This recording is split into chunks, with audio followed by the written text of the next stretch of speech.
Et bien salut tout le monde, aujourd'hui on se retrouve pour une nouvelle vidéo et aujourd'hui vidéo assez différente de d'habitude parce qu'aujourd'hui on va sortir un peu de notre zone de confort et on va parler d'un smartphone. D'ailleurs si ce genre de vidéo vous plaît, n'hésitez pas à vous abonner, voilà ça fait plaisir. On est de plus en plus, on est bientôt au 1K donc voilà si on pouvait atteindre ce palier ça ferait énormément plaisir. C'est vrai que 1K c'est énorme donc voilà donc si vous kiffez mon contenu, n'hésitez pas à vous abonner, ça fait plaisir. Alors le smartphone auquel je vais vous parler aujourd'hui ça va être tout simplement le Xiaomi Redmi Note 8 Pro juste ici qui est tout simplement en fait mon nouveau smartphone parce que du coup avant j'avais un Honor 8X qui m'a lâché du coup, je suis passé du coup sur celui-ci qui m'a vraiment donné envie au terme des specs et c'est pour ça que j'ai décidé de faire cette vidéo. Donc le téléphone le voici, donc déjà il a l'air quand même vachement plus gros par rapport à mon Honor 8X qui était déjà vraiment un très bon téléphone, mais là on va voir que au niveau des specs c'est vraiment pas du tout pareil. Donc au niveau de l'unboxing rien de bien transcendant, on va avoir la documentation, on va avoir bien évidemment le smartphone et on va avoir aussi également une coque en silicone qui sont on va dire dans les 3/4 des téléphones qui sont vendus également fournis et le chargeur bien évidemment pour le téléphone. Le seul petit point qui est un peu dommage au niveau de ce smartphone c'est qu'il n'est pas fourni avec des écouteurs.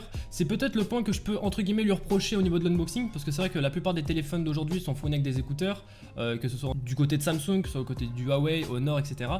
Je pense que c'est un peu le côté négatif mais après vous allez voir qu'avec les specs c'est totalement compréhensible. Donc au niveau aussi du chargeur ce qui est vraiment très intéressant c'est que du coup on va être sur du type C contrairement au Honor 8X qui était lui sur du micro USB. Je mettais vraiment pas mal de temps à charger mon téléphone sachant que celui-ci est compatible fast charge et c'est là que on va dire que ça fait un peu la différence entre les deux. C'est que du coup je mets seulement 1 heure pour recharger mon téléphone entièrement ce qui est vraiment assez rapide surtout pour la batterie qu'il embarque. Pour ce qui est de l'écran, on va avoir une diagonale de 6,5 pouces, donc avec une résolution de 2340 par 1080 pixels. C'est bien évidemment une dalle IPS, un écran LCD qui est plutôt bien calibré en termes de couleurs, contrairement à ce que je m'attendais, qui va occuper 91,4% du téléphone, qui est justement grâce à la technologie du COF, donc Chip on Film, qui permet justement d'avoir un plus grand écran. Et ça, c'est vraiment un très bon point. Sur le bas du téléphone, rien de transcendant, on va avoir à gauche le port prise jack 3.5 pour des écouteurs, le port type C en plein centre, et sur la droite, on va avoir le haut-parleur avec un micro à réduction de bruit. Au niveau de l'arrière, je le trouve vraiment classe parce que du coup on va avoir un Corning Gorilla Glass 5 qui est vraiment très joli, qui fait un peu effet miroir et je pense que la couleur la plus jolie qui reflète justement énormément avec le Corning Gorilla Glass 5 ça va être avec la couleur verte. En ce qui concerne le multimédia, le téléphone est vraiment très bon parce que du coup on va être sur un Mediatek Helio G90T à 2,05 GHz. On va avoir aussi également 6 Go de RAM qui pourront être beaucoup plus exploitables que mon Honor 8X qui lui en avait seulement 4. Donc vraiment pas mal pour faire tourner la plupart des jeux du Play Store. Donc ce qui va qualifier entre guillemets aussi également son prix qui est de 200 €, faut quand même pas oublier que c'est quand même un téléphone qui coûte pas cher, surtout les téléphones assez récents. C'est parce qu'en fait il embarque une batterie de 4500 mAh qui est vraiment mais juste insane, c'est vraiment une très grosse batterie et je la recharge en seulement 1 heure comme je vous disais tout à l'heure. C'est vraiment très intéressant justement d'avoir une grosse batterie et surtout si en plus on veut faire des jeux. Moi je sais que pour ma part, ma batterie, elle va durer aux alentours des 1 jour et demi, tout dépend de votre utilisation, sachant que moi je joue très peu. Elle peut vous durer 2 jours si vous faites uniquement des SMS, des appels, etc. C'est vraiment très intéressant. Donc pour le moment, si on regarde juste ce qu'on a vu précédemment, on a vraiment un téléphone qui fait le taf, qui a un bon écran, qui est bien calibré. On va avoir aussi également une très bonne batterie et en multimédia, il tient énormément le coup.